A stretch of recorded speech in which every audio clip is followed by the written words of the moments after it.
Bonjour à toutes et à tous et bienvenue sur ce Facebook Live du Figaro étudiant qui est consacré aujourd'hui aux études à l'étranger et plus particulièrement au programme Erasmus+.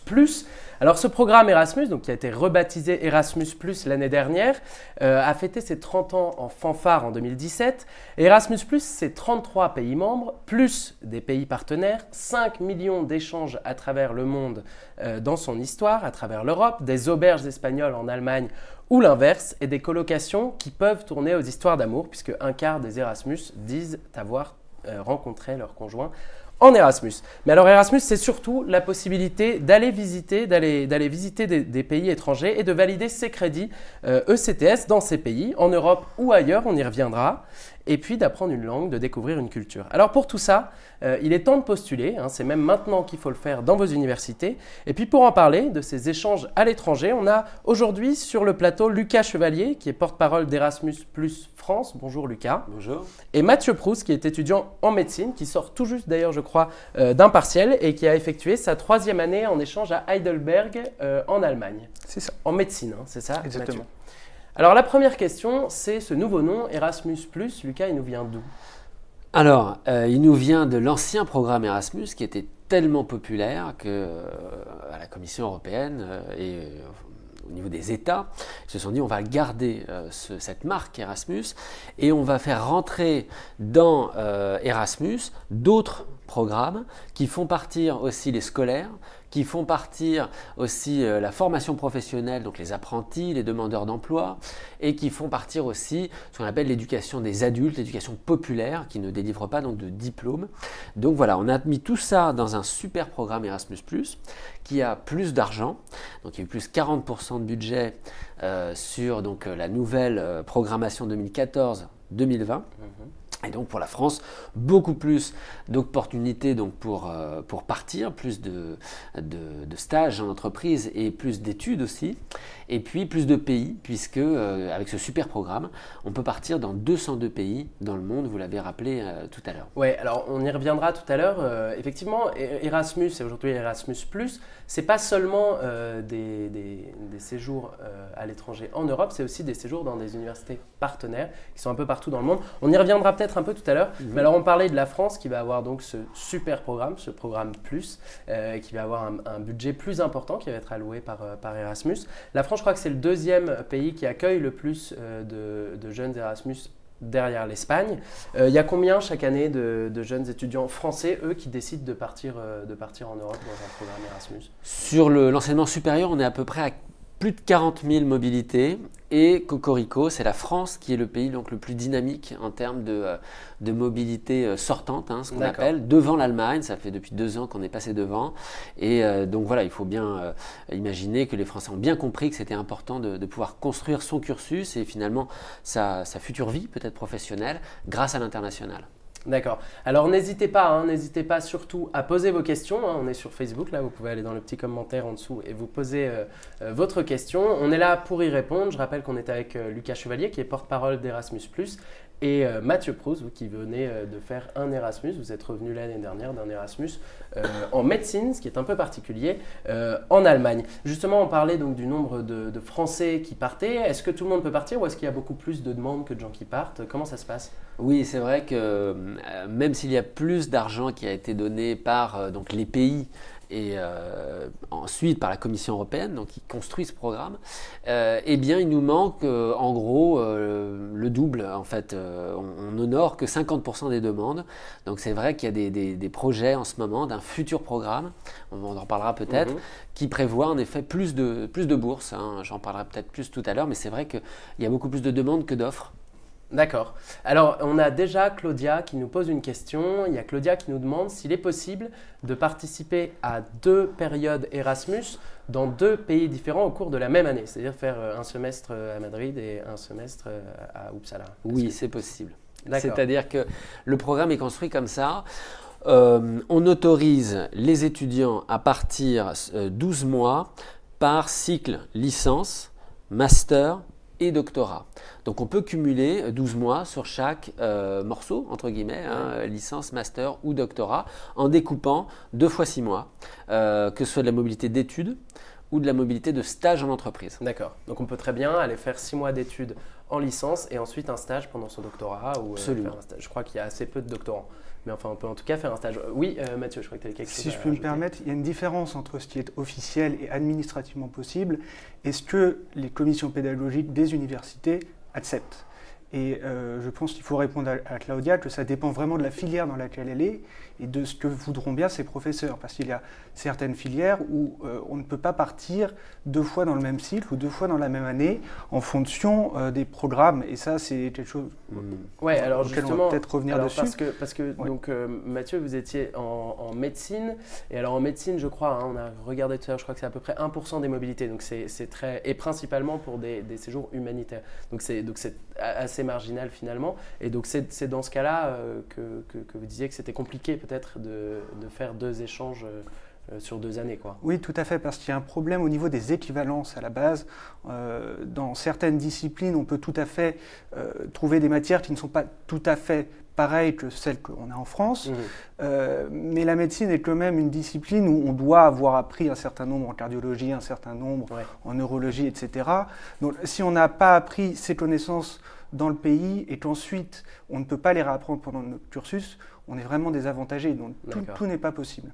Alors, il y a Léo aussi qui nous pose une question, alors qui dit depuis le Brexit, comment fonctionne Erasmus pour partir en Angleterre? Est-ce qu'il y a eu des changements? Alors j'imagine que pour l'instant, vu que c'est pas encore complètement actionné, il n'y a probablement pas eu énormément de changements. Mais en tout cas, disons, quand le Brexit arrivera, est-ce qu'on prévoit déjà les changements au sein d'Erasmus+? C'est pas encore négocié. Pour l'instant, on a sécurisé, on va dire, ces mobilités jusqu'en 2020. Je vous parlais d'un programme qui fonctionne de 2014 à 2020. Donc on a sécurisé toutes ces mobilités, tous ces programmes d'échange. C'était rappelé en effet entre établissements, parce que ça, c'est vraiment la philosophie du programme. Ce que j'ai donné, c'est le cadre européen, en effet. Et après, il faut bien voir que c'est toujours des logiques d'établissement d'envoi à des établissements d'accueil.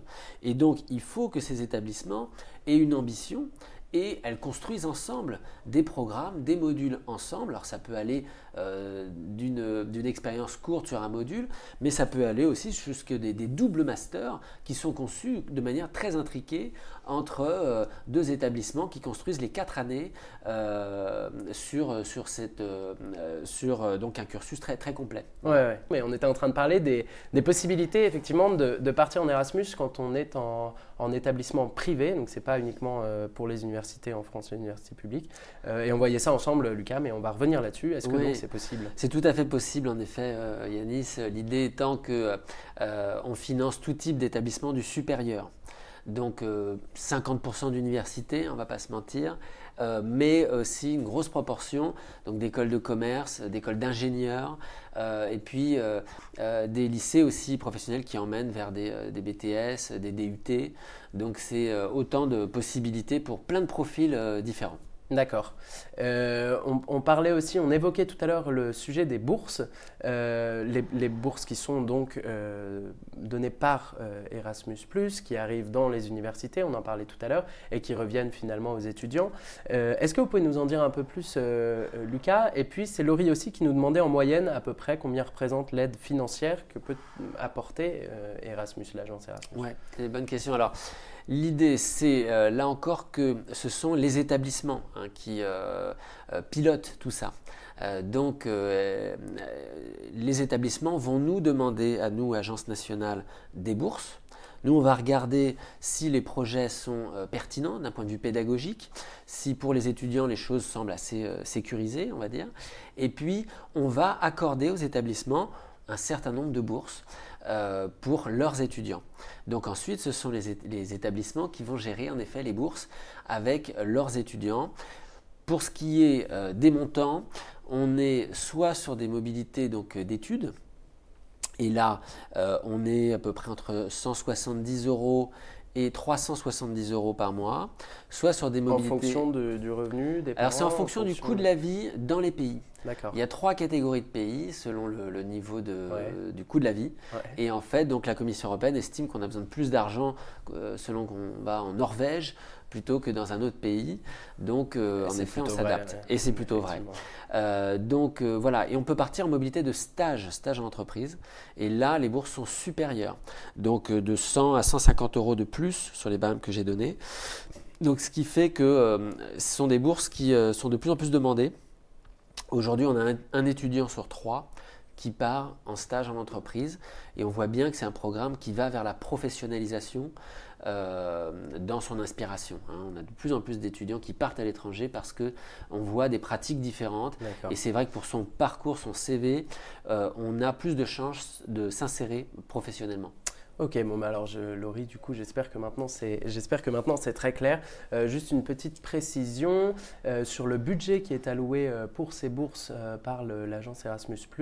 Donc, ce qu'on voyait tout à l'heure, ça a augmenté sur la période 2014-2020 pour toute l'Europe de 40%, si je ne me trompe pas, et pour la France en particulier de 80%. Donc, le budget a presque doublé pour la France pour arriver à un ordre de grandeur de 1 milliard, 1,2 milliard d'ici à 2020.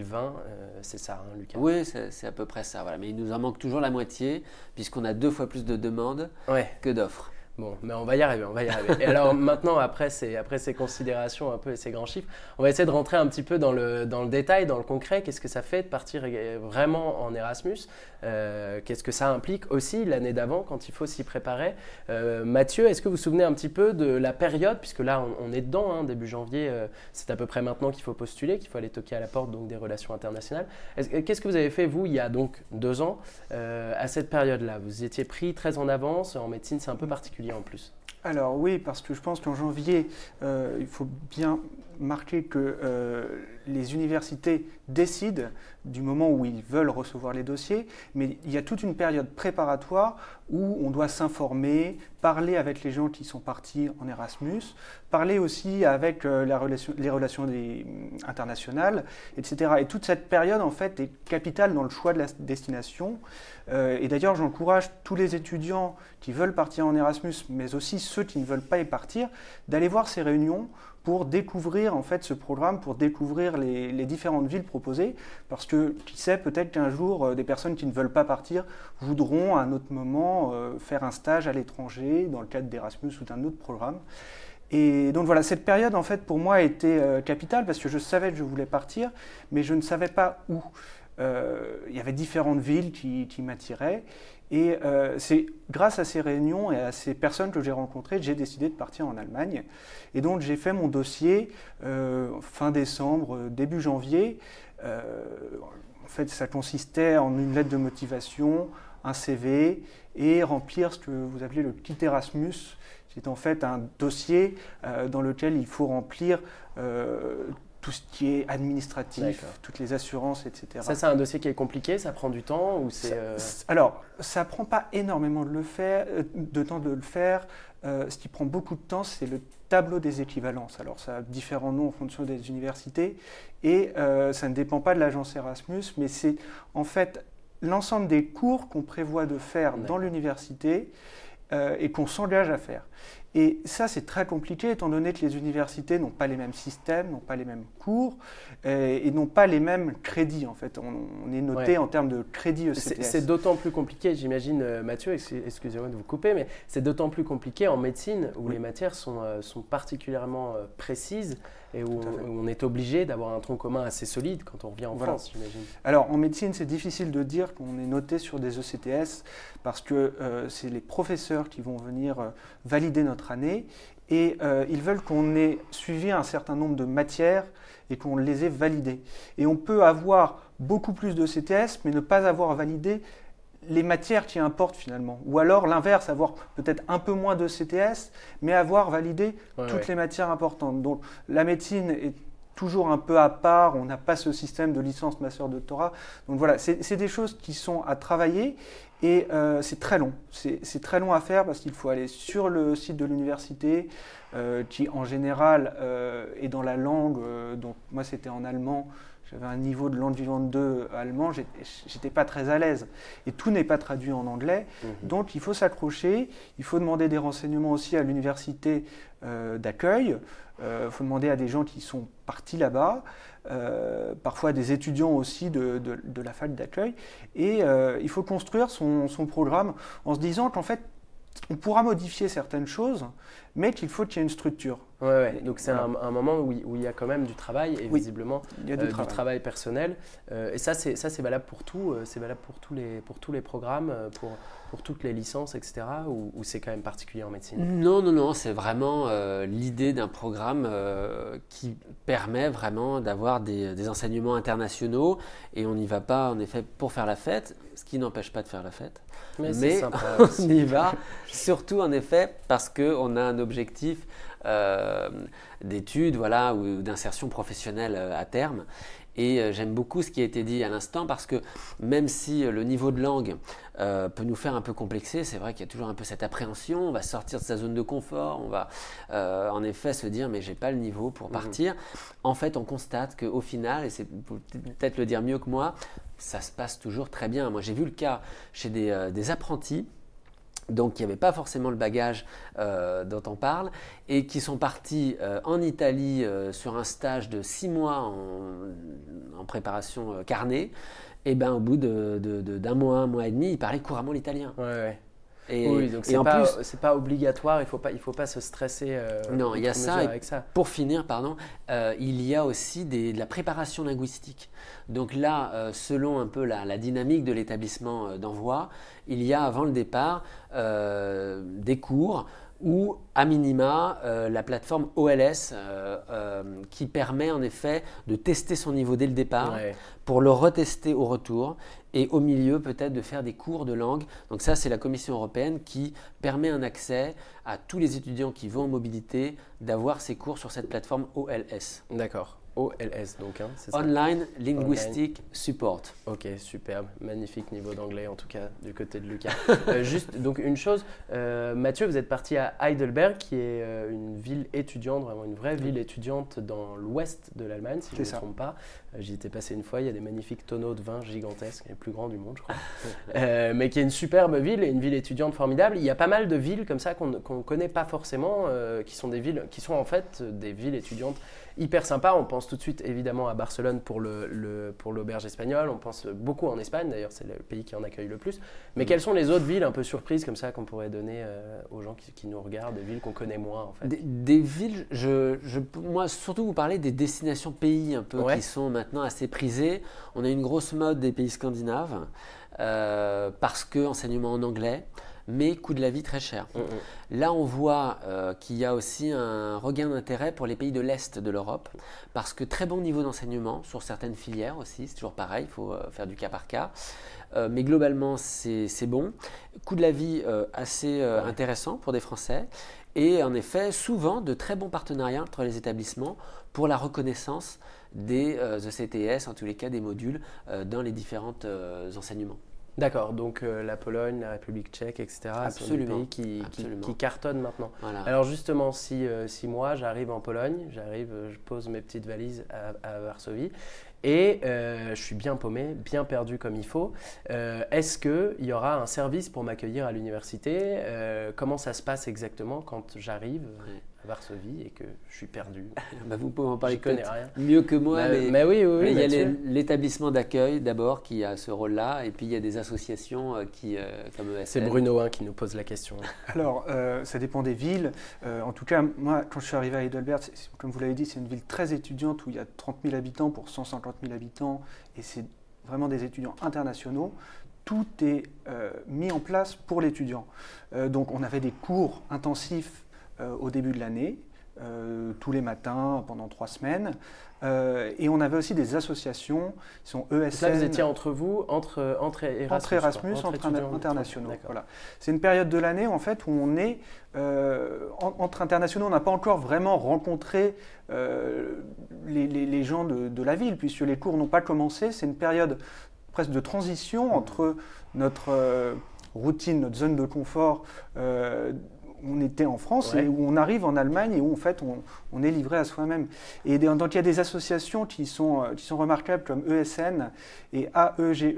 Donc ESN et AEGEE, c'est ça, hein? Voilà. Je répète C'est pour ceux qui- Erasmus Student Network. Erasmus Student Ouais, Network une et association très dynamique. AEGEE, ça va être long. Et C'est ça, on laisse plutôt l'internet chercher. J'avoue que je Alors n'ai pour pas AEGEE, l'acronyme. il suffit de taper sur les Voilà, moteurs donc de des recherche, associations voilà. Ouais. Très simple. très dynamiques et qui aident beaucoup, que ce soit en termes d'études, de langue, mais aussi de découverte de la culture, etc.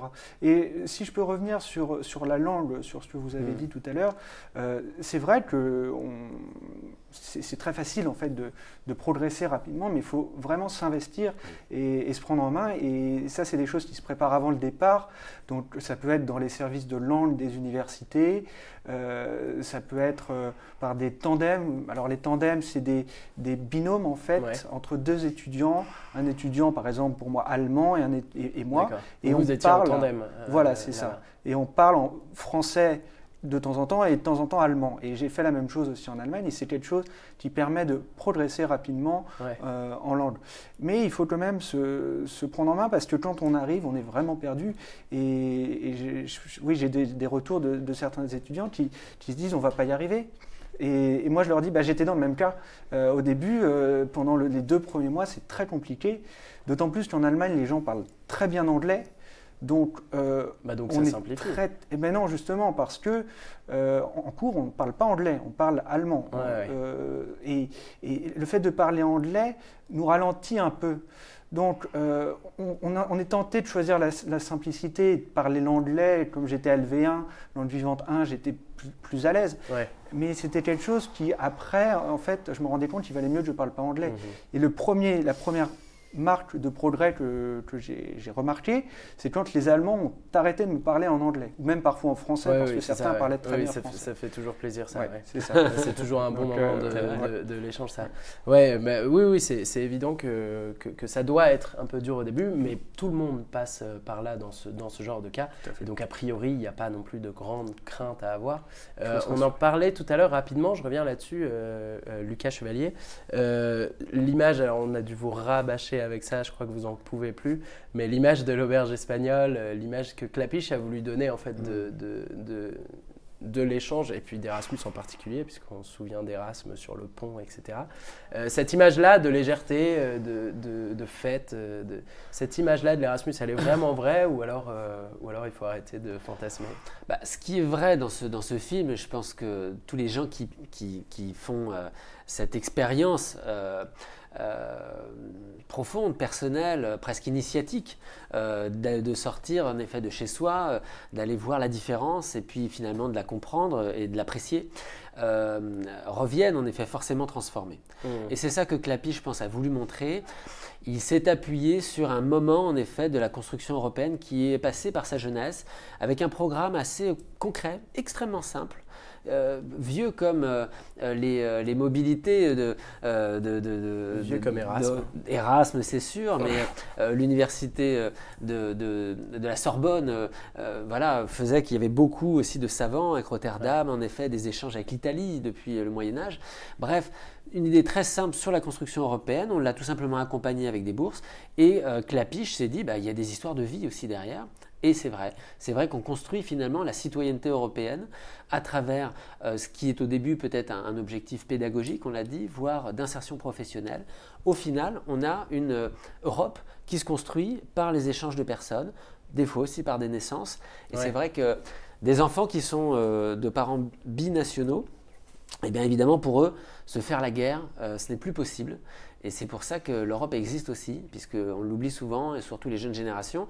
On a vécu dans un traumatisme de 2 guerres mondiales qui font qu'à un moment donné, on s'est dit il faut trouver des moyens plus simples de fonctionner ensemble. C'est passé d'abord par l'économie avec la CK, et puis maintenant avec le savoir, les études. Et l'éducation qui en fait évidemment partie, avec aussi l'exemple de la Cité universitaire internationale qui vient reprendre exactement ce principe-là, puisque c'était juste après la Première Guerre, et on avait décidé de mettre tous les étudiants étrangers ensemble à Paris, ce qui était assez unique à l'époque. Juste pour les Parisiens aussi, parce qu'on parlait des bébés Erasmus. Alors il y avait le chiffre de 1 million de bébés Erasmus qui avaient été plus ou moins galvaudés. On n'est pas tellement certain, mais voilà, à Paris, à l'occasion des 30 ans d'Erasmus+, gare Montparnasse, il y avait une grande frise, effectivement, avec tous les couples qui avaient été formés. C'était très joli. Effectivement, c'est aussi une histoire de vie, quoi. Enfin, ça a l'air de l'être, en tout cas. C'est une histoire de vie qui est intéressante, qui montrait aussi ces couples qui se sont créés il y a quelques années. Aujourd'hui, c'est un programme qui a pas mal changé, qui tend à se démocratiser. Donc, il y a beaucoup d'élèves de l'apprentissage, des demandeurs d'emploi qui peuvent accéder à ça, des enseignants aussi, des formateurs qui peuvent en effet partir en Europe pour échanger des pratiques, voire d'autres pratiques pédagogiques, etc. Donc, c'est un programme qui se démocratise, qui s'ouvre. Et je pense que dans 10 ans, on ne fera pas la même exposition dans le couloir du métro et ce sera peut-être une Europe un petit peu plus, on va dire, voilà, mélangée, démocratique, parce que c'est un peu l'objectif, c'est que ça bénéficie au plus grand nombre, ce programme finalement sur financement public. Ouais. Hein.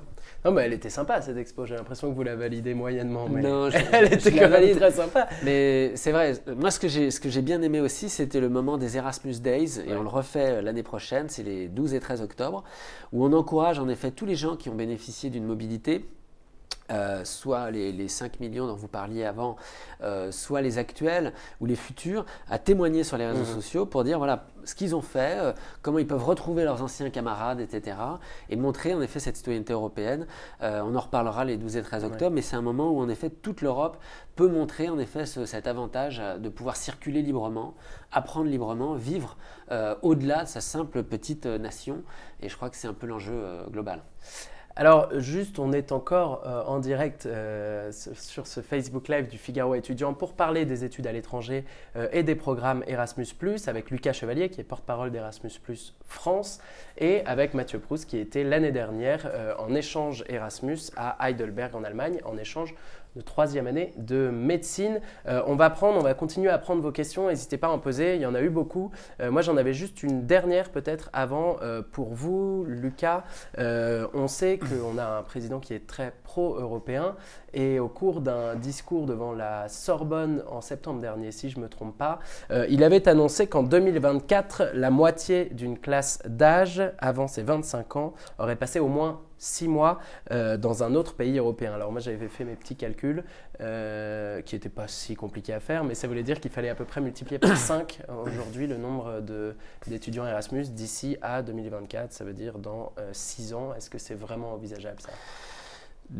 Oui et non, c'est-à-dire que… Non, en fait. C'est tout à fait envisageable. Pourquoi ? Parce que c'est maintenant qu'on est en train de faire le budget pour cette période 2024.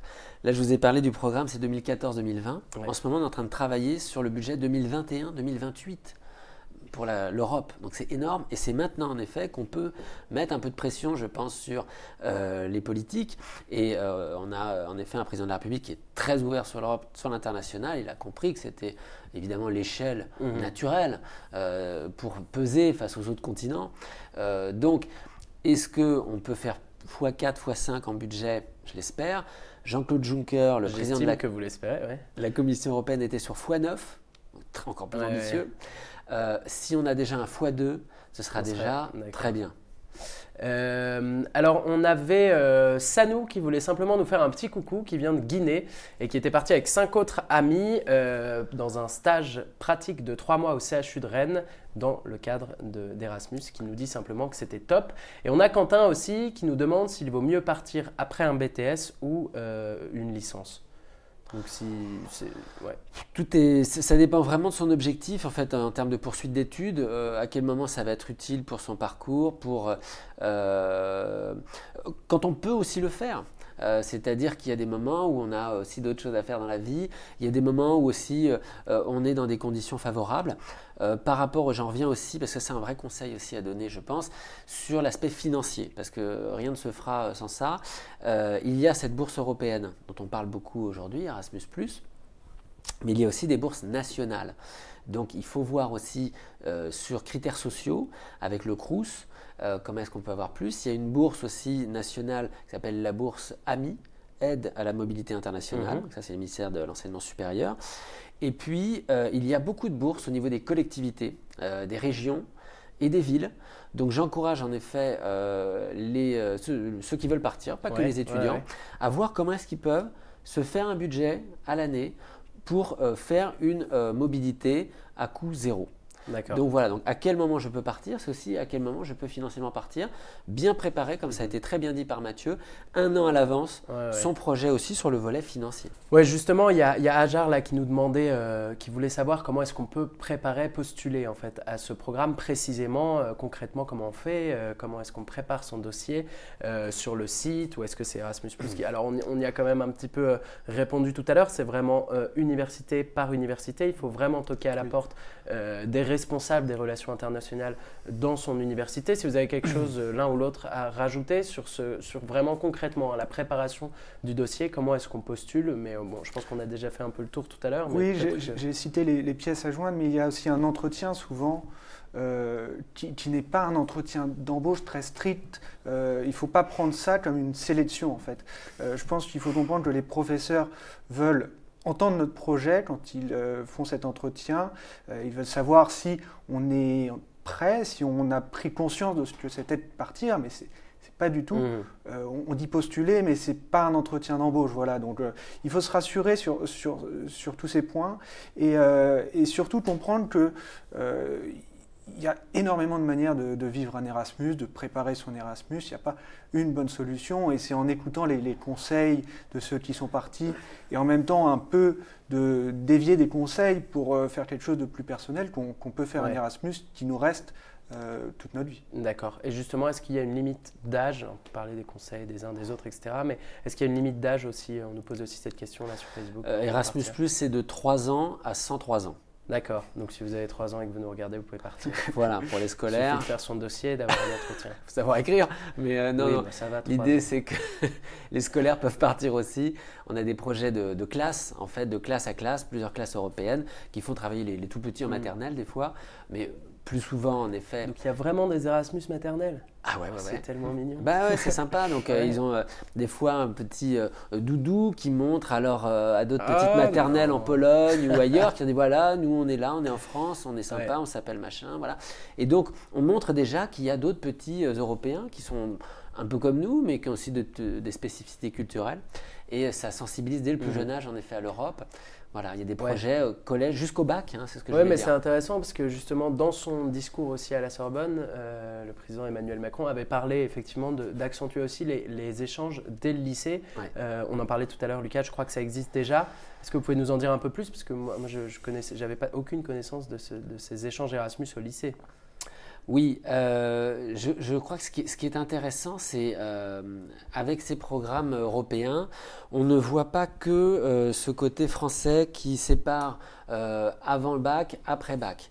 Je crois que l'intérêt, c'est de pouvoir, et il y a des projets qu'on finance comme ça, de lycées qui travaillent avec des universités sur des passerelles en fait finalement, comment est-ce que je vais préparer ma vie d'étudiant dans un autre pays ou en France, etc. Et en effet on peut avoir des opportunités en effet d'être dans des projets, dans des lycées qui sont actifs sur l'international ou des collèges qui sont actifs dans l'international pour pouvoir déjà.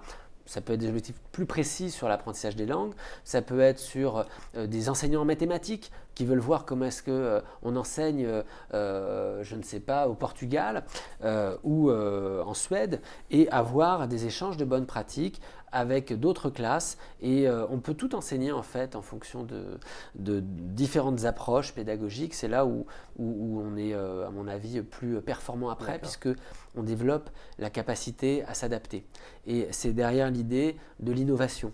Donc voilà, comment est-ce qu'on peut être innovant, que ce soit dans des filières santé, en médecine, c'est vraiment un enjeu important parce que c'est une filière qui est assez traditionnelle, on va dire, et qui bénéficie beaucoup à pouvoir étudier d'autres pratiques. Peut-être que Mathieu peut nous raconter aussi ce qu'il a vu en termes d'enseignement. Mais voilà, en effet, le président Macron voit aussi l'intérêt à ce qu'on s'internationalise dès le plus jeune âge. Ouais. Mais alors du coup, si moi, c'est pas le cas, mais si moi j'étais professeur de mathématiques au lycée, je peux essayer de prendre contact avec un lycée au Portugal, etc. Ça se passera de cette façon-là? C'est les professeurs qui doivent faire la démarche? Il y a une plateforme qui s'appelle eTwinning. e-twinning. E-twinning. Ouais, qui est pas mal pour les enseignants qui justement vont créer des projets entre eux en Europe. Alors, soit pour leur classe, les faire travailler ensemble, leur classe, soit eux-mêmes parce qu'ils ont envie d'aller partir pendant 15 jours, observer une bonne pratique, un enseignement à l'étranger. Et ça, on va financer aussi leur voyage, leurs frais de résidence. Donc, on ne finance pas que les étudiants, mais aussi les enseignants et les formateurs. Bah, on est en train de montrer là à l'écran à quoi ressemble e-twinning. On voit ça juste derrière. Donc voilà, on est en train de l'afficher. Une dernière chose, juste sur ce qui avait été annoncé par le gouvernement, il y avait aussi l'idée de grandes universités européennes avec, je crois, des vrais semestres européens, ce qui avait été dit, et des vrais diplômes européens. Est-ce que ce n'est pas déjà un peu le cas avec le système LMD, les crédits ECTS, etc. Ouais. Est-ce que c'est juste un effet d'annonce, ça, ou il y a vraiment des choses en cours? Il y a déjà une réalité dont on parle là, depuis 30 ans, avec des doubles cursus. Des fois, j'ai parlé de master conjoint. Ouais. Donc là, c'est vraiment des universités et beaucoup dans le secteur privé, dans l'enseignement privé aussi supérieur, où on conçoit bien que de toute façon, on va faire nos enseignements sur une base internationale. Donc ça existe entre guillemets déjà, mais c'est vrai qu'on peut aller plus loin, on peut faire plus. Et je pense que c'est l'ambition de ces universités européennes. Comment créer des universités qui s'affichent comme européennes et qui construisent systématiquement tout ce qu'ils font à cette échelle-là. Et je pense qu'il faut aller dans ce sens-là. Ouais. Donc on pourrait imaginer vraiment des grandes universités européennes. On pourrait en effet s'appuyer sur les très bonnes pratiques qu'on observe déjà dans les universités qui sont dynamiques pour pouvoir les systématiser, en créer plus. Et peut-être qu'il y a des fonds européens qui vont permettre cette européanisation accélérée de l'enseignement supérieur, même si déjà on est sur une réalité assez concrète. Hein. Alors il y a JC, donc Jean-Christophe, Jean-Charles, j'ignore ton prénom, mais il y a JC qui nous pose aussi une question. On va y répondre. Alors on y a répondu tout à l'heure, mais comme c'est disponible en replay et que peut-être les gens arrivent maintenant, pour savoir si on pouvait postuler à Erasmus+ pour un stage de 6 mois uniquement. Donc oui, 6 mois ou 1 an. On a vu tout à l'heure donc que de toute façon on pouvait faire 1 an et qu'on pouvait le diviser en 2 fois 6 mois. 6 mois études, 6 mois stage, 6 mois en licence, 6 mois en doctorat, en master, etc. On a le droit à 1 an et on peut le diviser, le démanteler ou pas, comme on veut, 12 mois, ou pas du tout. Stage. On a le droit aussi évidemment de faire 1 an comme ça. J'ai vu aussi tout à l'heure qu'il y avait des universités qui étaient partenaires, enfin des pays plutôt qui étaient partenaires, qui n'étaient pas des pays membres de l'agence Erasmus+, qui sont les pays membres, je crois que c'est à peu près les 28 européens plus 5 si je me trompe pas. Mais il y a aussi partout à travers le monde des pays qui sont partenaires. Comment est-ce que dans des zones parfois assez chaudes, je pense à la Libye, à la Palestine, etc., comment est-ce que vous assurez quand même une certaine sécurité aux étudiants qui partent en Erasmus? Est-ce qu'on peut dire aux jeunes qui nous regardent, vous pouvez aller n'importe où aujourd'hui, dans tous les pays, toutes les zones qui nous sont partenaires? Alors, il y a la Commission européenne fixe un certain nombre de pays qui sont éligibles. Et il y en a 202 aujourd'hui, dont les fameux 33 pays programmes dont vous avez parlé, qui sont les plus actifs, on va dire. Mais c'est vrai qu'on ouvre sur le monde. 202 pays. Je ne pense pas qu'il y ait la Libye en ce moment, mais… ça l'a été, je l'ai vu sur votre site. Voilà, exactement. Donc, si vous voulez, encore une fois, la question de la sécurité et des pays qui sont ouverts sur le programme, et Israël notamment. J'en parle puisque je crois qu'Israël est partenaire aussi de l'émission. On a vraiment des logiques qui sont d'établissement à établissement. Donc, comment est-ce que l'établissement d'accueil sécurise en effet les conditions d'accueil de l'étudiant. Donc en effet, en général, si ces mobilités sont construites, c'est que les choses sont prévues. Il y a en effet après le pays d'accueil qui a aussi sa stratégie en effet de défense et de protection des citoyens comme des étrangers, de la même manière que nous-mêmes, on protège les étudiants étrangers qui viennent en France. Donc, il n'y a pas d'inquiétude à avoir sur la question de la sécurité. Donc ne soyez pas inquiet. Au contraire. A priori, au contraire, allez-y, foncez, courez. On va pas tarder à terminer cette émission. Simplement, il y a l'ATA, c'est ça, qui nous demande s'il y a une date limite d'inscription pour Erasmus+. Je vais peut-être répondre simplement, ça dépend des établissements. Encore une fois, c'est pas Erasmus+ qui va gérer tout ça. C'est chaque établissement en fonction aussi des établissements d'arrivée qui va pouvoir vous répondre à cette question. Mais en tout cas, a priori, en ce moment, on est à peu près dans les temps. Ouais. Au mois de janvier, il y a encore moyen de s'inscrire à peu près partout. Donc, il n'y a pas de stress pour l'instant. Il faut simplement s'y prendre. Certaines, ce sera jusqu'au mois d'avril. D'autres, un peu plus tôt. Ça peut terminer déjà assez bientôt. Mais voilà.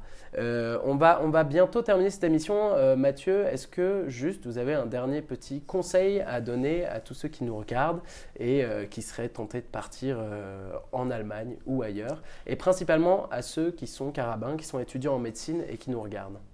Je pense que, comme vous disiez tout à l'heure, l'Erasmus, c'est l'adaptation, c'est le maître mot, c'est découvrir une nouvelle culture, découvrir des études différentes, nos études, mais en même temps traitées d'une manière tellement différente que parfois on découvre des choses très enrichissantes, c'est rencontrer de nouveaux amis, c'est découvrir des lieux magnifiques. Heidelberg est une très belle ville, donc j'encourage vraiment tous les gens à partir.